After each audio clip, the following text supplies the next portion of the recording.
Lumakas at ganap ng super typhoon ang bagyong Leon ayon sa Philippine Atmospheric, Geophysical and Astronomical Services Administration. Sa Tropical Cyclone Bulletin ng Pag-asa, namataan ang mata ng super typhoon sa 350 kilometers silangan ng Calayan, Cagayan. Taglay nito ang malakas na hangin na umaabot sa 185 kilometers per hour malapit sa gitna at may pagbugsong aabot sa 230 kilometers per hour. Bahagyang bumagal naman ang pagkilos ng Super Typhoon Leon pa west-northwestward na may bilis na 10 kilometers per hour.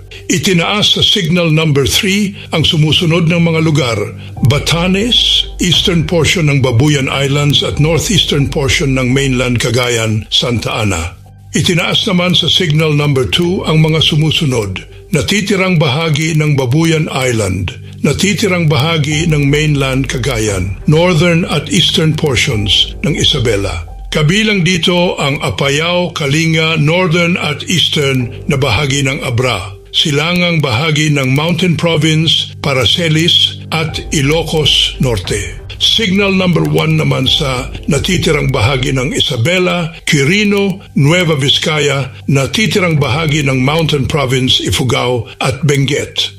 Kasama rin ang natitirang bahagi ng Abra, Ilocos Sur, La Union, Pangasinan, Nueva Ecija, Aurora, northeastern portion ng Tarlac at northern portion ng Bulacan. Signal number 1 din sa northern portion ng Quezon kabilang ang Polillo Islands, Camarines Norte, northern portion ng Camarines Sur, northern at eastern portion ng Catanduanes. Samantala, ayon pa sa Pag-asa, maaari ring itaas sa signal number 4 ang Batanes dahil sa destructive typhoon force winds mula sa Super Typhoon Leon.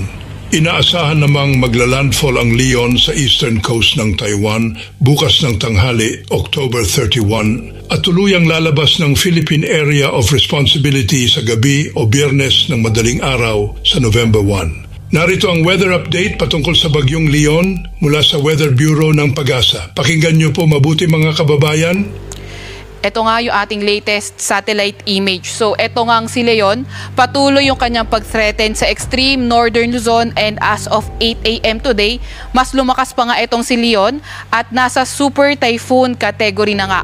Kanina alas 10 ng umaga ito ay nasa layong 350 kilometers silangan ng Calayan, Cagayan. Ito ay nagtataglay ng lakas na hangin na 185 kilometers per hour malapit sa sentro at bugso na abot sa 230 kilometers per hour.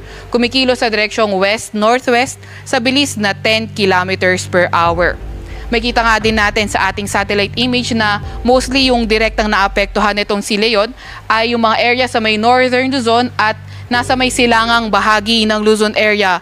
Pero etong trough or kanya extension ay posible rin magdala ng mga paulan sa may areas ng almost sa buong Luzon and sa ilang bahagi din or sa may Visayas area.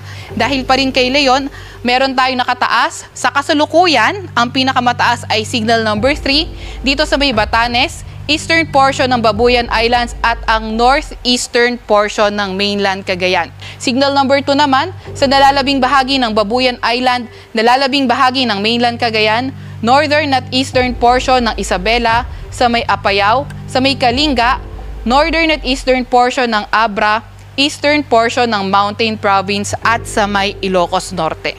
Signal number 1 naman sa nalalabing bahagi ng Isabela, sa may Nueva Vizcaya, nalalabing bahagi ng Mountain Province, sa may Ifugao, sa may Benguet, nalalabing bahagi ng Abra, sa may Ilocos Sur, sa may La Union, Pangasinan, Nueva Ecija, pati na rin sa may Aurora, northeastern portion ng Tarlac, northern portion ng Bulacan, northern portion ng Quezon kabilang na ang Polillo Island sa may Camarines Norte, northern portion ng Camarines Sur at ang eastern portion ng Catanduanes. Inaasahan nga natin itong super typhoon nito ay peak intensity papalapit sa may Batanes area. Patuloy tayong mag-antabay sa ilalabas sa update ng Pag-asa. Lagi makikinig sa ating mga DRR officers kung kailangan ng lumikas dahil nga po nakikita nga natin na napakalapit sa may Batanes area, extreme northern Luzon area din. Pero regardless, may mga paulan pa rin tayong mga mararamdaman sa other parts of our country po. And then, Pagka-landfall naman ito sa may Taiwan area, posible nga itong humina. Posibleng lumabas na rin ang ating Philippine Area of Responsibility. Itong si Leon tomorrow evening or Friday early morning. Ito naman yung latest track ni Leon. So, ito yung area of probability natin. So, yung sentro nitong si Leon, pwedeng mapunta anywhere along this area of probability. And then, itong yellow-orange area na ito, mga malalakas na hangin, at least 39 kilometers per hour. At itong red area na ito, malalakas rin na hangin or mas malalakas na hangin, at least 89 kilometers per hour. So may kita natin itong direksyon ni Leon sa mga susunod na araw or sa mga susunod na oras ay posibleng papuntang northwest hanggang sa ito ay maglandfall sa may Taiwan area, at pagkalagpas nga nito ng landmass ng Taiwan, posible na itong kumilos sa direksyong north-northwest to northeast direction. Inaasahan nga natin itong si Leon pinakamalapit sa may Batanes from late evening today to tomorrow morning. So, nasa area nga rin ang probability of Batanes. So, ang landfall scenario sa may Batanes, hindi natin rinurule out. Pero regardless maglandfall man ito o hindi, yung mga malalakas na hangin, pati na rin yung mga malalakas na pag-ulan, patuloy na mararanasan natin. Kaya palagi pa rin tayo maging handa, makinig sa ating mga DRR officers, pati na rin mag-antabay sa mga ilalabas na advisory ng Pag-asa. Inaasahan natin na ang signal number 4 ay maaaring itaas sa may Batanes this afternoon dahil nga sa mga malalakas na hangin dulot ni Leon. So kapag mas kumaliwa pa nga itong track ni Leon, hindi natin tinatanggal yung pag-issue natin ng signal number 5 kagaya nga ng mga nabanggit na natin sa ating mga previous presentations. Ito naman yung mga bugso ng malalakas na hangin for today. Inaasahan natin sa Bibataan, Metro Manila, Calabarzon, Mimaropa, Bicol Region, malaking bahagi ng Visayas, pati na rin sa may Dinagat Islands. Ngayong araw hanggang bukas ng tanghali, ansahan nga natin intense to torrential rains, more than 200 millimeters of rain sa may Batanes, Cagayan, kabilang na ang Babuyan Islands. Heavy to intense, 100 to 200 na millimeters of mga pag-ulan sa may Ilocos Norte, Apayao, Isabela at Occidental Mindoro. Samantalang moderate to heavy rain sa may Ilocos Sur, Abra, Kalinga, Benguet, La Union, Pangasinan, Calamian Islands, Occidental Mindoro at sa may Antique.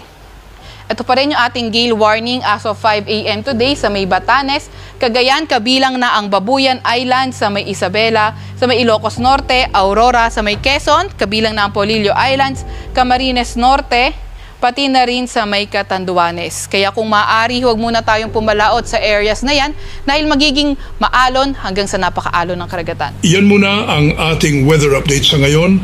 Maraming salamat sa DOST Pag-asa sa pagbabahagi ng kanilang mahahalagang insight sa ating panahon. Mabuhay ang Pilipinas!